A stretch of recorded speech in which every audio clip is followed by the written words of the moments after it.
आचार्य, जब से मैं सम्राट बना हूँ तब से मैं राजकर्म में व्यस्त हूँ। ऐसे सम्राट होने का फायदा ही क्या, जहाँ मैं हर दिन कठपुतली की तरह नचाया जाऊं। मैं अपनी इच्छा से उठ नहीं सकता, अपनी इच्छा से बैठ नहीं सकता, ना अपनी इच्छा से विहार कर सकता।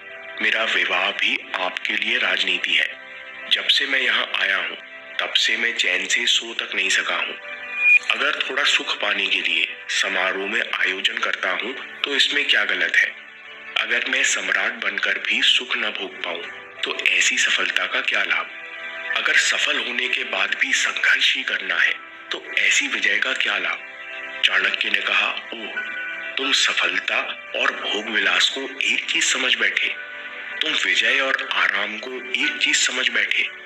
चाणक्य ने कहा, अगर तुम जैसे चतुर सम्राट को इतना गंभीर भ्रम हो सकता है तो मुझे विस्तार से समझाना चाहिए।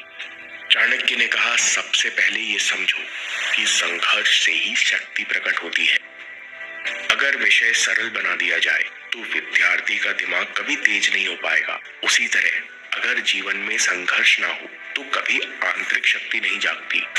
चाणक्य ने कहा, इसलिए सफलता का मतलब संघर्ष का खत्म हो जाना नहीं होता, बल्कि सफलता का मतलब है कि चुनौतियों से, संघर्ष से खुद को बेहतर करते जाना और शक्तिशाली होते जाना। इसलिए संघर्ष का मतलब दुख नहीं बल्कि आत्मा की प्रगति होता है। चाणक्य के शब्द चंद्रगुप्त के हृदय को भेद रहे थे।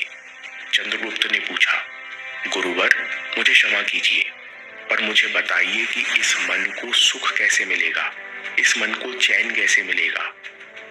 चाणक्य ने कहा, राजन, अगर तुम्हारी प्रजा भूखी है तो क्या तुम कभी चैन की नींद सो पाओगे।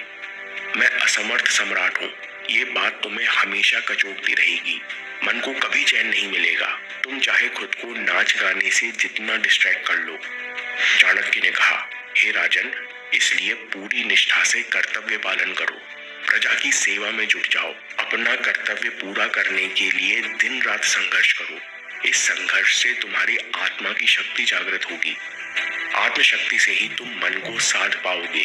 मन को संयमित करने पर तुम गहरे आनंद का अनुभव करोगे, जो इस तुच्छ शारीरिक सुख से कहीं गहरा है। और फिर तुम जानोगे कि मैं जिस संघर्ष को कष्ट समझ रहा था वो तो उन्नति की सीढ़ी है, आत्मा को प्रबल बनाने का रास्ता है।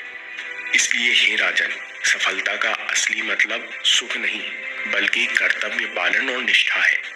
चाणक्य चुप हुए। चंद्रगुप्त के हृदय में नई जागृति का कंपन हुआ। संदेह खत्म हुआ तो चंद्रगुप्त की आंखों से पर्दा हट गया। इसके बाद चंद्रगुप्त पूरी निष्ठा से राज्य पर शासन करने लगा।